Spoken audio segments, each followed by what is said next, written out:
me llamo Lucía, tengo 57 años y desde hace más de un año vivo sola en una casa antigua a las afueras de la ciudad, en la que no hay nada especial salvo el silencio, que se ha convertido para mí en el mayor lujo después de muchos años de matrimonio.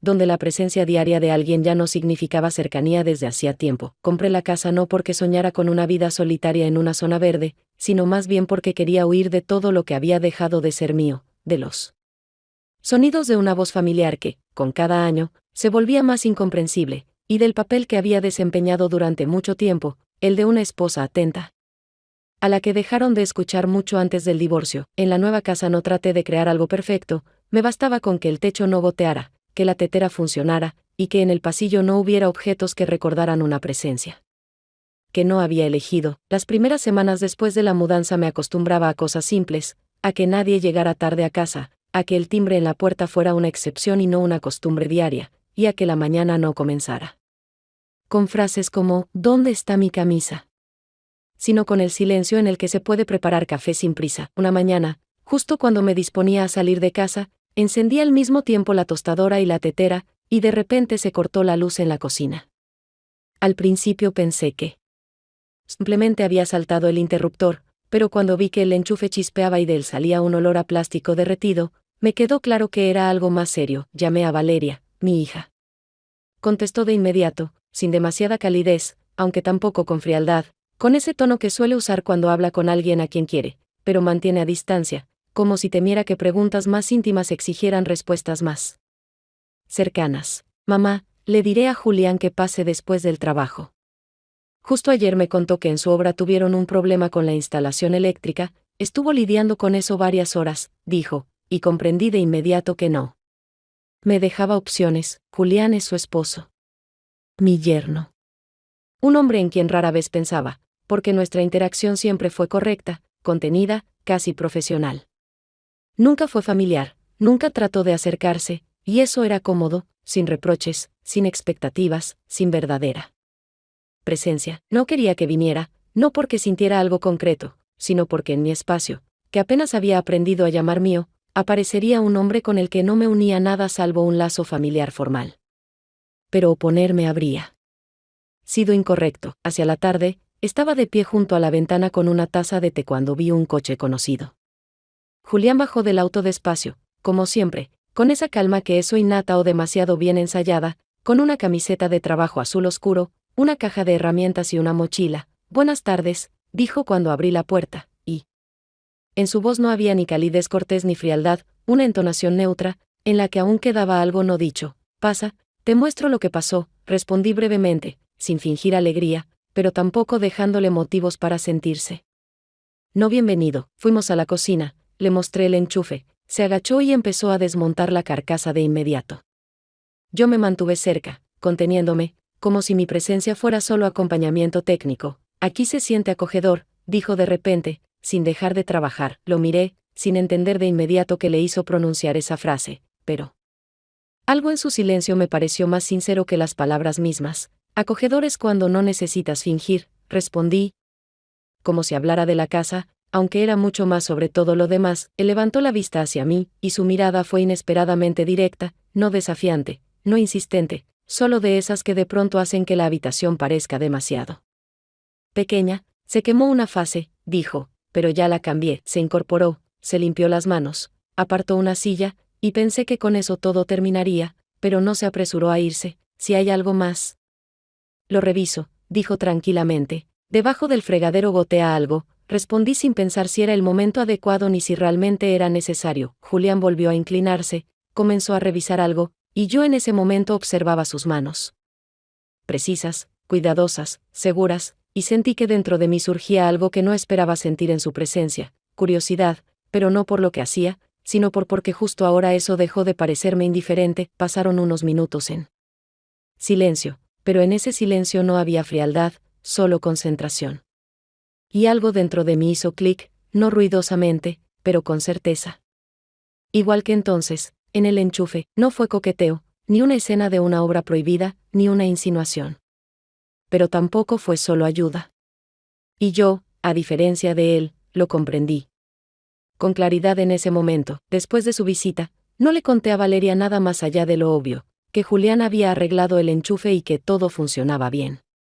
Ella respondió con sequedad, sin preguntas de más, dijo simplemente, bien, y, como siempre que no quiere prolongar la conversación conmigo más de lo necesario, se apresuró a colgar. Yo no añadí nada. No quería mentir ni inventar explicaciones que ni siquiera yo tenía claras. Al día siguiente, mientras leía en la cocina, oí como un coche conocido se detenía lentamente frente a mi casa. Supe quién era antes de verlo.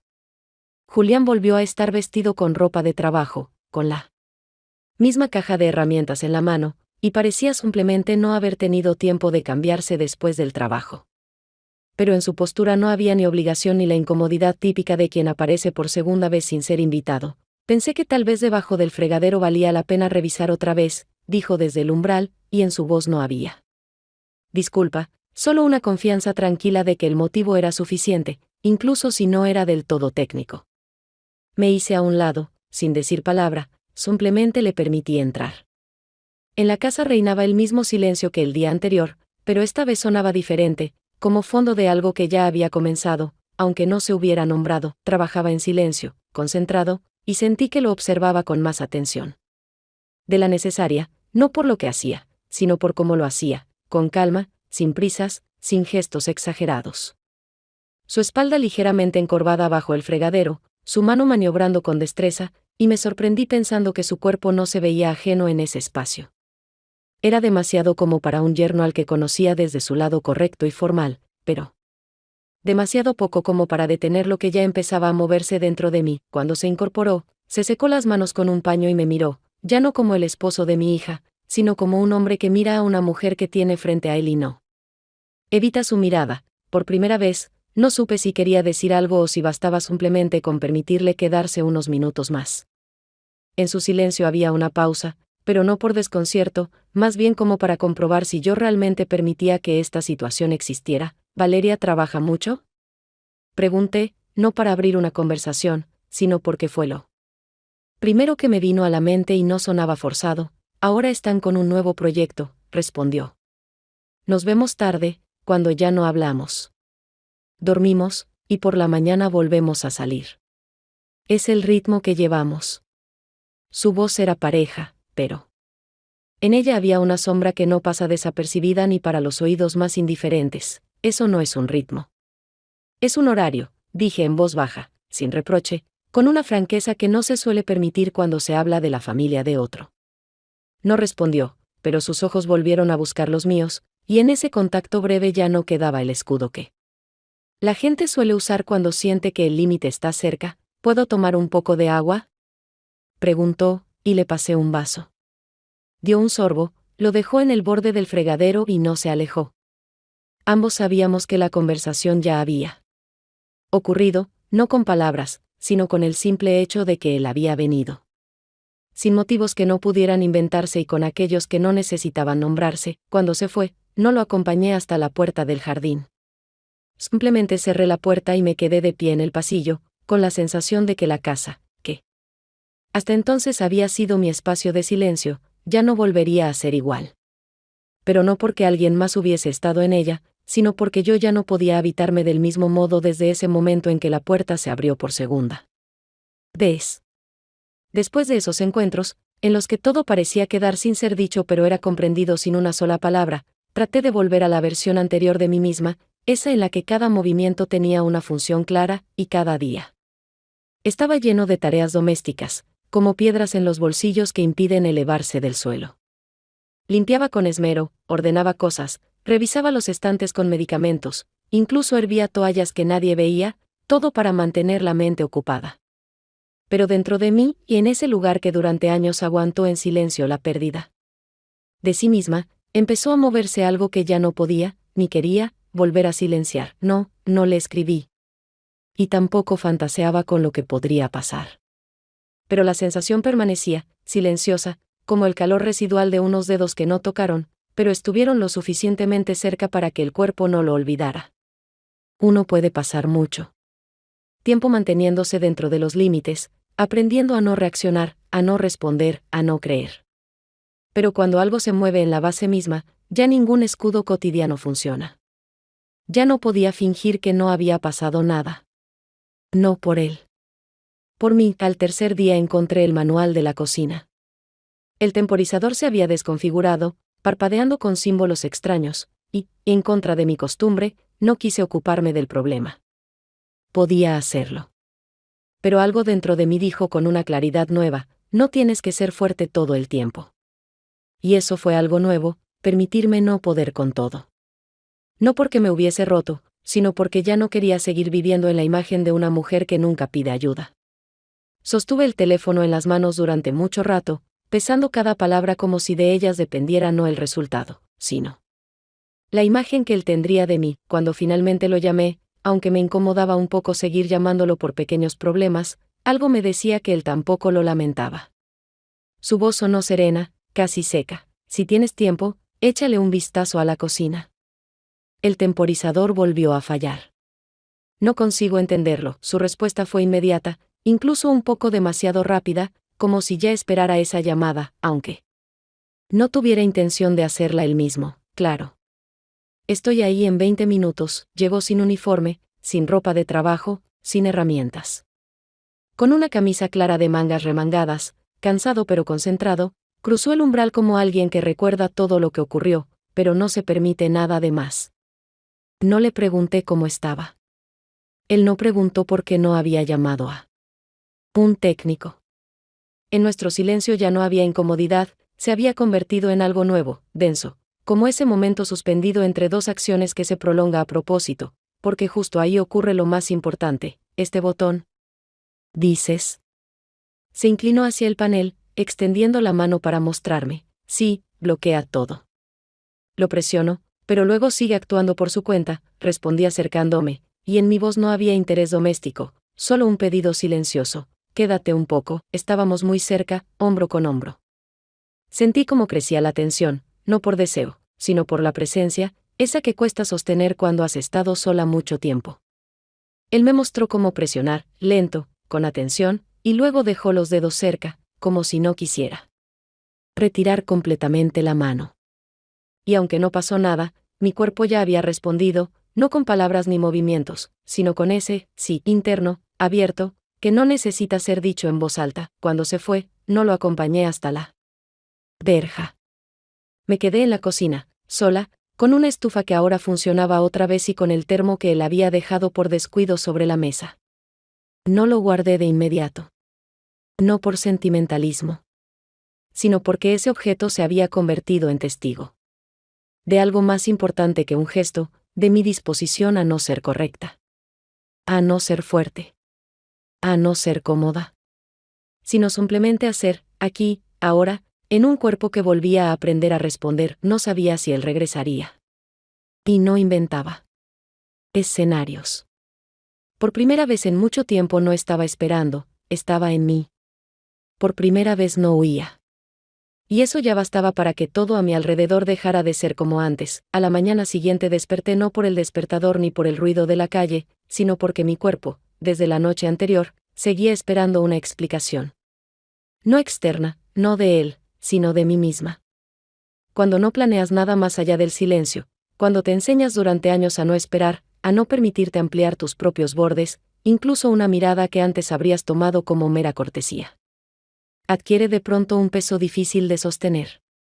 Estaba sentada en la cocina, mirando la silla donde él se había sentado la noche anterior mientras explicaba todo en silencio, y me descubrí pensando que no sentía culpa, ni miedo, ni ganas de corregir nada, sino una sensibilidad aguda, casi física, hacia el hecho de que algo dentro de mí ya se estaba moviendo, aunque todavía no tuviera nombre. Valeria llamó cerca del mediodía. Su voz sonaba igual que siempre, con ese mismo control tenso que usaba cada vez que quería parecer equilibrada y tranquila, aunque yo sabía, si llamaba sin motivo, era porque un motivo existía, solo que aún no lo había formulado. Me preguntó si todo estaba bien, cómo iba la cocina tras la reparación, si necesitaba algo más, y cada frase suya sonaba demasiado cautelosa, como si no estuviera comprobando el estado de la instalación eléctrica, sino el de mi sinceridad. Todo bien, le dije. Julián vino otra vez. Me ayudó con la cocina. Después de esas palabras, su silencio duró un poco más de lo normal. No fue dramático, pero sí perceptible, lo suficiente para que yo comprendiera que algo había captado. Él no lo mencionó, respondió al fin, pero sabía que había estado allí. ¿Sabes? Tiene esa expresión en la cara cuando dice solo la mitad de la verdad. Ese momento me hizo enderezar la espalda, como ante una pregunta inesperada para la que no se tiene una respuesta preparada. Le pedí que viniera. No se negó y no explicó nada, dije, manteniendo mi voz en un ritmo habitual. Valeria no se enfadó, no me acusó, no insinuó nada, solo dejó una pausa, en la que por primera vez en muchos años sentí que entre nosotras no había la habitual irritación por el malentendido, sino una grieta real, en la que ambas ya habíamos perdido algo antes siquiera de admitirlo. No sé qué pasa, mamá, pero siento que ya no eres la misma de hace unas semanas.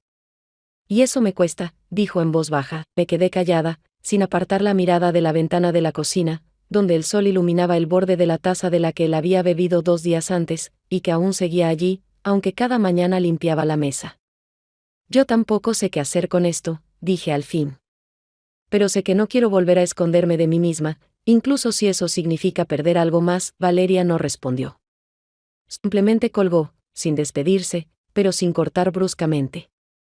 Y en esa ausencia de cierre hubo más verdad que en todas nuestras conversaciones anteriores, en las que durante años intentamos permanecer dentro de los márgenes. Esa noche me senté en la terraza, observando cómo oscurecía el cielo, cómo se encendían las luces en el patio de los vecinos, y como en mi casa, donde hasta hace poco reinaba una estabilidad conocida, empezaba a gestarse una forma completamente nueva de tensión, no externa, sino interna, como ese momento exacto en el que entiendes que aún puedes elegir. Pero elegir no siempre es entre 2 personas. A veces, se elige entre la que eres ahora y la que has sido durante años para todos los demás. La noche siguiente, cuando el día ya comenzaba a declinar, doblaba ropa limpia para guardarla en el armario, intentando sostener pensamientos tranquilos, pero esa sensación invisible de espera volvió a aparecer. No miraba el reloj, no tenía prevista ninguna visita, pero mi corazón se aceleró justo en el momento en que el sonido familiar de unos pasos en la puerta resonó con una exactitud que parecía haber sincronizado con mi propio ritmo interno. No abrí de inmediato, quise terminar lo que estaba haciendo, como si los gestos cotidianos pudieran darme una ilusión de control sobre algo que empezaba a desbordarse. Julián estaba ahí, sin herramientas, con una camiseta común y un termo en la mano, como un hombre que simplemente decidió pasar un momento, sin excusas, sin un motivo declarado. Su mirada era serena, un poco cansada, pero no vacilante. En su voz no había rastro de disculpa ni de explicación cuando dijo, pasaba por aquí. Pensé que tal vez había algo que revisar. No se ha roto nada, pero puedo hacer café, respondí, sin intentar justificar su presencia, y me aparté para dejarle entrar. Nos sentamos en la cocina y ninguno de los dos se apresuró a empezar una conversación. En su silencio había algo nuevo, perceptiblemente cálido pero también contenido, como si quisiera comprobar si yo también sentía ese cambio. Preparaba el café sintiendo como la tensión en el aire se volvía más espesa, pero no era la tensión de huida, sino la que atrae, la que te obliga a mirar con más atención cada movimiento. ¿Sabes? Cuando uno llega sin motivo, eso significa que simplemente quiere estar aquí, dijo mientras giraba suavemente la tapa del termo. Sus palabras no eran al azar, parecía que llevaban tiempo esperando salir, pero ahora sonaban casi tranquilas. Cuando alguien viene a mi casa, siempre es un acontecimiento, respondí sin apartar la mirada.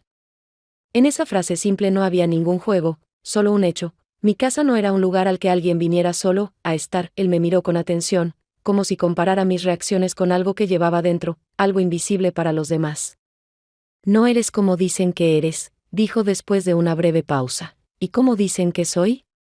Pregunté, aunque podía imaginar la respuesta. Dicen que eres cerrada, que mantienes a todos a distancia. Su voz no tenía reproche, era más una constatación que una opinión. Sonreí, pero sin ironía. No con todos, respondí. En voz baja, pero con seguridad. Sus ojos se hicieron aún más profundos por un instante, y entendí que esa conversación ya no necesitaba más palabras. Nos quedamos allí, simplemente mirándonos, y el silencio no era un muro, se volvió testigo de que algo había comenzado entre nosotros, incluso si ninguno lo nombraba en voz alta. Cuando se levantó, no le pregunté si volvería.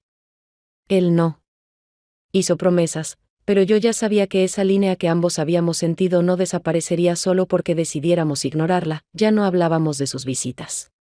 Ocurrían como si se hubieran convertido en una nueva costumbre, aunque jamás se acordaron ni se planearon. Él llegaba tarde, cuando el crepúsculo ya había borrado los límites entre los días laborables y los fines de semana, entre lo correcto y lo permitido, y yo lo recibía cada vez con la misma calma, sin invitarlo, pero tampoco con sorpresa, como si en nuestro silencio ya hubiese nacido un acuerdo tácito, sellado no con palabras, sino con el simple hecho de repetirse. No buscábamos pretextos, no inventábamos razones por las que él estaba allí, ni porque yo no hacía preguntas. Todo lo que ocurría entre nosotros se desarrollaba con lentitud, con esa precisión que no proviene de la pasión, sino de un acuerdo interior. Su mano tocaba la mía no para iniciar algo contundente, sino para dejar una huella que no se borraría, incluso si ambos decidiéramos parar una noche, cuando se quedó más tiempo de lo habitual.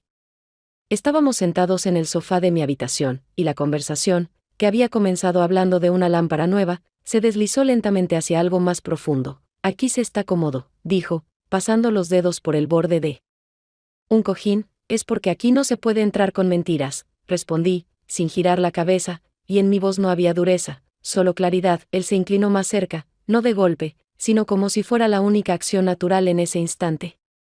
Y cuando sus labios tocaron los míos, no hubo una explosión en mi cuerpo, en cambio, surgió un estado de aceptación serena, como si el silencio finalmente hubiera encontrado su forma. No fue un primer beso de historia juvenil, donde el corazón late con violencia. Fue un beso entre dos personas que hace mucho perdieron el derecho a lo nuevo, pero aún así se permitieron otro comienzo. No teníamos prisa. Todo ocurría con una delicadeza tal, como si él no solo hiciera lo que deseaba, sino que intentara sostener las sombras que mi piel arrastraba de tantos años en los que no me veían. Mis manos no temblaban, no sentía culpa, solo una vibración constante y segura. Esta acción no es un error, simplemente no tiene permiso externo. Esa noche se quedó. No como un amante que escapa al amanecer, ni como un huésped que se despierta pidiendo perdón. Se quedó acostado a mi lado, con los ojos abiertos, y yo no le pregunté en qué pensaba. Me bastaba con saber que no callaba por defensa, sino porque el silencio era la única forma honesta de estar aquí. Por la mañana se vistió lentamente, como quien no quiere perder ni un segundo de más, aunque ambos sabíamos que el tiempo jugaba en nuestra contra. No sé qué hacer con esto, dijo, ya de pie junto a la puerta. Yo tampoco, respondí. Pero ya es tarde para fingir que no ocurrió. No acordamos cuándo volveríamos a vernos. No intercambiamos promesas, no pusimos condiciones. Pero en el aire quedó el eco de algo que no se desvanece, incluso cuando la puerta se cierra. Y. Por primera vez en mucho tiempo no me sentí ni culpable ni excluida de la vida. Simplemente me sentía viva, desde aquella mañana en que se fue después de una noche que borró por completo las fronteras entre él, se puede, y él, nunca. Se debe, dejé de intentar ponerle nombre a lo que había ocurrido. No era un romance, ni una traición en el sentido clásico, porque ninguno de los dos intentó ocultar huellas, simplemente no las dejamos demasiado marcadas, no dejamos testigos, y ni siquiera entre nosotros pusimos etiquetas. Esos momentos quedaron en mí no como un secreto, sino como un recuerdo que no necesita ser confirmado. No esperaba su llamada, porque sabía que no la habría. No por miedo, ni por vergüenza, sino porque lo que ocurrió entre nosotros pertenecía a un espacio donde no funcionan la logística, los acuerdos ni los planes para él, después. No fue una historia con futuro, fue una historia de presencia. Que solo nace cuando ambos dejan de fingir. Valeria no llamó en varios días, y yo tampoco inicié contacto. Sabía que ella había sentido algo, no detalles, pero sí un movimiento, un saber intuitivo que siempre existe entre madre e hija, incluso cuando llevan años atrapadas en roles que ya no les sirven. No buscaba su mirada, no pedía permiso. No me preparaba para dar explicaciones, porque por primera vez en mi vida no sentía que debía justificar mi cuerpo ni mi derecho a elegir. Una de esas tardes fue particularmente cálida, fuera de temporada. Estaba sentada en la terraza, con los pies descalzos, el plaid inútil sobre las piernas, y me pareció que hasta el cielo se había permitido relajarse un poco. En el aire no había señales, ninguna insinuación, ninguna promesa, pero de pronto sentí que él estaba cerca. No físicamente, no detrás de la puerta ni por el camino, sino como una sombra silenciosa de alguien que ha dejado en ti algo que ya no puedes guardar en una caja con las demás cosas. No volvió. Y yo no escribí, no esperé, no dejé rastros de mí para que regresara. Pero cada vez que tocaba la taza de la que había bebido, cuando colocaba en el estante la toalla que él había sostenido, o cuando atrapaba mi reflejo en el espejo y veía algo nuevo en mis propios ojos. Sabía que una parte de él seguía aquí. Lo más aterrador no fue que él fuera mi yerno. Lo más aterrador fue reconocer que yo había deseado esa presencia. No por accidente, no por debilidad, no por soledad. La deseaba porque me hizo sentir viva en un cuerpo que durante años había conservado solo como envoltorio de funciones. Y desde ese momento, ya no podía volver a ser la mujer que era antes para el mundo, cómoda, contenida, silenciosa. Valeria apareció sin avisar, unos días después, cuando el sol aún no se ocultaba y el aire era demasiado tranquilo como para no anunciar tormenta. Estaba en la puerta con esa resolución que no se pronuncia en voz alta. ¿Vamos a hablar?, preguntó directamente. Si estás dispuesta a no solo escuchar, respondí, y nos sentamos en silencio en la mesa, que aún conservaba el calor del último café. No sabía por dónde empezar.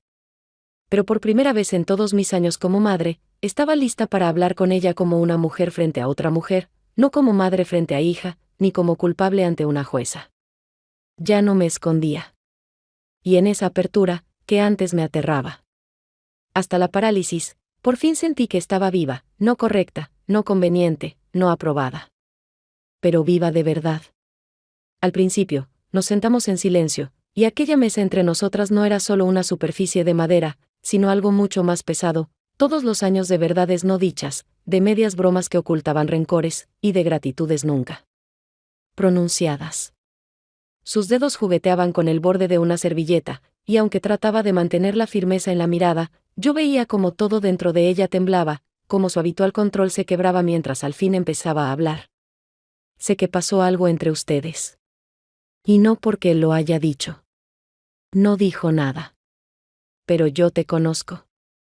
Y me conozco a mí. Guardé silencio, no porque temiera responder, sino porque en ese instante no cabía ni una afirmación ni una negación, no porque quisiera esquivar la responsabilidad, sino porque cualquier sí o no habría sido falso en su simplificación. Porque la verdad de esta historia no está en la superficie de las palabras, sino en un lugar mucho más profundo, donde las fórmulas ya no funcionan. No quiero saber cuándo, ni cómo, ni cuántas veces, ni por qué, dijo, deteniendo el movimiento de sus dedos, porque eso no cambiará nada. Pero quiero entender en quién te convertiste para permitirte esto. Y en quién se convirtió él, si fue capaz de hacerlo con nosotras dos. Suspiré, largo, no para provocar efecto, sino para hacer espacio en mis pulmones. Así era más fácil no huir de su mirada. No sé en quién me convertí. Solo sé que dejé de ser quien era. Y tal vez por eso sucedió. Yo no lo busqué, no lo pensaba como tu futuro ni como un riesgo. Simplemente lo miré, y en un momento vi que yo todavía existía. Como mujer. No como madre, no como fondo, no como una voz al otro lado del teléfono. Valeria apartó la mirada, como si lo que acababa de escuchar no la ofendiera, sino le abriera algo que no estaba lista para enfrentar. Tragó aire, apoyó las manos sobre las rodillas, se recompuso, y ya no como hija, sino como una mujer adulta agotada de los reproches, dijo, ¿de verdad estuviste bien con él? ¿O solo fuiste cómoda cuando él se sintió solo? Esa pregunta dolía, porque no era emocional, era precisa, tal vez ambas cosas. No me estoy justificando. Y no lo estoy defendiendo. Sé lo que él hizo, y sé lo que hice yo. Pero también sé que por primera vez en muchos años no viví según expectativas ajenas. No pedí amor. No pedí reconocimiento. No pedí nada. Y él no me prometió nada. Solo fuimos, una tarde, una noche, una presencia. Y fue real. Aunque fuera incorrecto, Valeria no respondió de inmediato. Sus ojos estaban secos, pero en ellos se movía algo mucho más profundo que las lágrimas, algo que se rompe, pero no se desmorona, algo que oprime el corazón, pero no lo destroza. No me duele que él me haya traicionado. Me duele que lo hicieras tú. Porque tú eras el lugar donde yo debía sentirme a salvo. Cerré los ojos un instante, porque cada palabra suya me atravesaba con una exactitud más punzante que cualquier acusación, lo sé. Y no me avergüenzo de mí como mujer. Pero me duele por ti, como hija. No puedo deshacer lo que pasó. Pero puedo estar contigo ahora, con sinceridad, sin envolver esto en una falsa moralidad. Tomé una decisión. Tal vez por primera vez en mi vida, no como madre, no como ama de casa, no como quien elige el mal menor. Tomé la decisión de estar en mí. Valeria se levantó, caminó por la habitación, tocó la estantería con libros que una vez me ayudó a organizar. No dijo nada durante un buen rato. Y cuando se acercó a la puerta, no le pregunté si volvería. Sabía que esa conversación no había terminado. Simplemente había echado raíces. Y algún día de allí crecerá algo, tal vez distancia. Tal vez una nueva cercanía. Pero sin duda, no el silencio. Pasaron varios días después de la conversación con Valeria, y mi casa se volvió un poco más pesada, no por las palabras que se dijeron, sino por el silencio que quedó tras ellas. Ya no era aquel silencio pacífico que antes tanto valoraba, ese alivio frente a voces ajenas, ese espacio propio. Era algo mucho más denso, como un aire espeso en el que cada pensamiento arrastraba decenas de otros, como una cadena frágil que termina rompiéndose justo donde nadie espera. Ya no hojeaba libros antiguos, no ponía música, no preparaba té. Por placer, todos esos hábitos que antes me mantenían a flote de repente dejaron de tener sentido, como si ya no me pertenecieran. Pasaba largos ratos mirando una fotografía de Valeria, aquella en la que tenía 16 años, con una camiseta blanca y el pelo mojado después de nadar, sonriendo no a mí, sino a alguien fuera del encuadre. Yo tenía la cámara en ese momento, lo recuerdo bien, y ella aún era una niña sin reservas, espontánea, abierta, liviana. Entre esa adolescente y la mujer que salió de mi casa días atrás con los ojos llenos de amargura, hay un abismo. Que no cavaron solo los años, sino también el silencio que ambas cultivamos con tanto esmero para no herirnos con verdades. Ya era de noche, el cielo comenzaba a oscurecer cuando recibí un mensaje. El número no estaba guardado, pero reconocí el estilo al instante, frases cortas, sin saludos, puntuación correcta, sin adornos emocionales, no voy a volver. Pero gracias. Me quedé mirando esas 4 palabras largo rato, sin entender. Al principio, ¿cuál dolía más? ¿Que no volvería? ¿O qué me daba las gracias? Porque la gratitud tiene algo definitivo, suena a punto final, uno que no se ve hasta que se lee entre líneas. Y entendí que ni él ni yo podíamos deshacer lo ocurrido. Ambos lo llevaríamos con nosotros, no como algo de lo que enorgullecerse, sino como una parte nuestra que no puede estirparse sin perder algo aún más grande. No le respondí. No por orgullo, ni por enojo, sino porque en mí ya no quedaba nada que desear a continuación. Todo lo que tenía que suceder, ya había sucedido. Todo lo que tenía que arder, ya era ceniza dentro de mí. Todo lo que debía doler, seguía doliendo, pero ya sin esa agudeza inicial que golpea el pecho los primeros días, cuando lo perdido y lo prohibido se enredan sin remedio. Salí al jardín, descalza, sin abrigo, porque las noches aún conservaban algo de calor. El cielo estaba oscuro, pero no negro, lo llenaba una luz difusa, como la intuición de que algo más vendrá, aunque no sepas qué. Toqué los pasamanos, aún marcados por el roce de sus manos, y supe, esta historia no es sobre él. Ni siquiera sobre Valeria. Esta historia es sobre mí. Sobre una mujer que vivió mucho tiempo para los demás, que se diluyó durante décadas en roles ajenos, y que un día, no por debilidad, no por desesperación, sino por autenticidad, se atrevió a permitirse ser, y aunque eso me cueste la relación con mi hija, la calma frente al espejo o la confianza en mí misma, no me arrepiento. Porque hay cosas que no se pueden devolver sin perderse por completo. Y yo elegí no volver atrás. Pasaron algunos días desde aquella última noche, cuando la puerta se cerró detrás de él definitivamente, dejando no un vacío, sino una especie de silencio complejo y con múltiples capas, que no podía describirse como frío ni como tranquilizador. Me despertaba por las mañanas no porque algo me llamara o me obligara a levantarme, sino porque mi cuerpo ya se había acostumbrado a ese ritmo: levantarme, preparar té, abrazarme con gestos que hacía tiempo se habían convertido en rituales de supervivencia. En la casa no había cambiado nada, todo seguía en su lugar, nada nuevo se había roto, incluso las viejas grietas en el revoque parecían familiares, casi queridas. Como cicatrices que ya no duelen pero recuerdan que sigues viva. No esperaba llamadas, no buscaba señales, no releía mensajes antiguos, porque ya sabía con certeza, lo que ocurrió no fue un error ni una traición en el sentido cotidiano, sino algo mucho más profundo y complejo, Un encuentro entre dos soledades que se atrevieron a cruzar la línea de lo prohibido, no por placer ni por juego, sino porque ya no podían seguir viviendo bajo el vacío interior. Julián no escribió, Valeria tampoco, y ese silencio, aunque no era liviano, ya no me tenía en tensión, porque yo había hecho mi elección, no justificarme, no explicarme, no intentar convencer a nadie de que mis actos tuvieran lógica.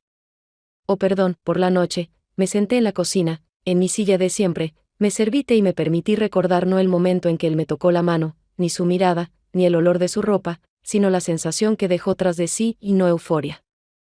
No tristeza, sino una especie de asombro. Aún soy capaz de responder, de abrirme, de arriesgarme, incluso después de años de cautela y deseos silenciados.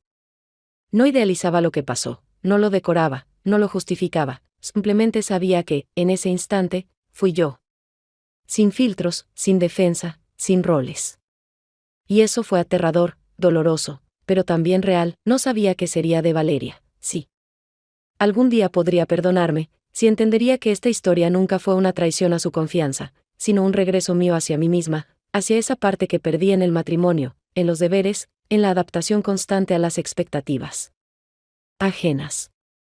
Pero estaba preparada para su rabia, para su silencio, para cualquier reacción, porque ya no quería seguir viviendo como si no existiera, como si solo fuera una función, siempre correcta y predecible, esta casa, con su techo viejo, sus puertas que crujen y el enchufe que una vez falló, dejó de ser solo un refugio temporal, se convirtió en el lugar donde me permití volver a ser imperfecta, inacabada, emocional, viva. Y aunque nadie más vuelva a tocar mi puerta, ya no me sentiré vacía, porque lo más importante que regresó después de todo, fui yo misma. La tarde avanzaba, no exactamente cálida, tampoco del todo fría, ese tipo de luz en que el sol se pone sin apuro, como si quisiera quedarse un poco más, pero ya no tuviera derecho. Yo estaba de pie junto a la ventana, sin mirar nada en particular, simplemente dejando que mis ojos descansaran en lo conocido, el jardín que planté aún con mi exmarido, el sendero por donde ya nadie camina, y la pared cubierta de hiedra que ha crecido tanto que ya oculta incluso el moho.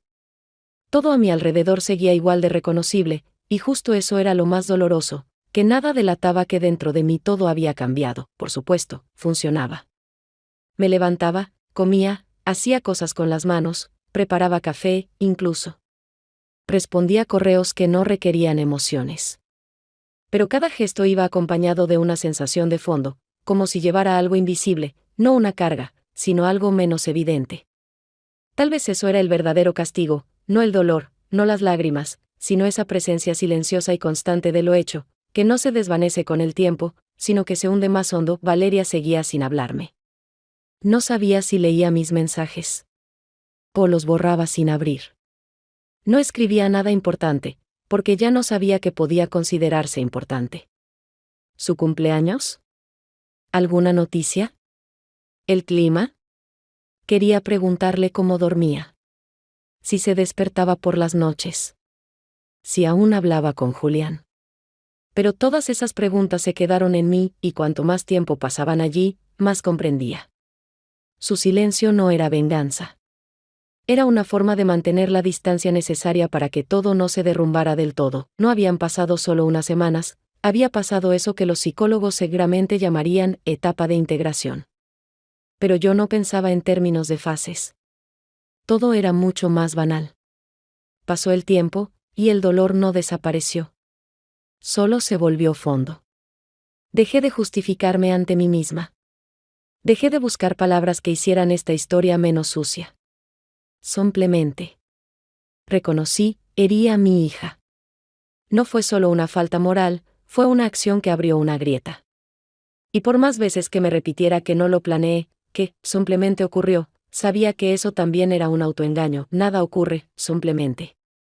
Permitimos algo, no en conjunto, sino primero dentro de nosotros. Avanzamos hacia el borde paso a paso, justificando cada movimiento, hasta que un día descubrimos que ya no hay regreso. No fui una excepción. Yo también crucé el límite. Y ahora vivía no con culpa como tal, sino con la certeza de que no hay modo de arreglarlo. Sobre Julián, pensaba de forma distinta. No lo odiaba, no lo idealizaba. Su imagen se había suavizado en mi memoria, como los objetos que quedan bajo la lluvia, conservan la forma, pero pierden nitidez. Él no fue ni héroe ni villano. Fue una persona que se permitió lo mismo que yo. Y, como yo, desapareció, no huyó, simplemente se desvaneció. Como lo hacen quienes no quieren tocar. Más el dolor compartido, no fui víctima. Ni vencedora. Fui participante. Esa es la posición más incómoda. Porque no puedes escudarte en definiciones simples. Ni siquiera decirte, lo haría distinto. Porque si hubieras podido, lo habrías hecho. Pero no lo hiciste, y aún así, a pesar de todo, no me arrepentí de haber sido esa mujer en ese momento. El dolor no venía del pecado, ni de haber roto lo establecido, sino de saber que para volver a sentirme viva, tuve que herir a quienes amaba.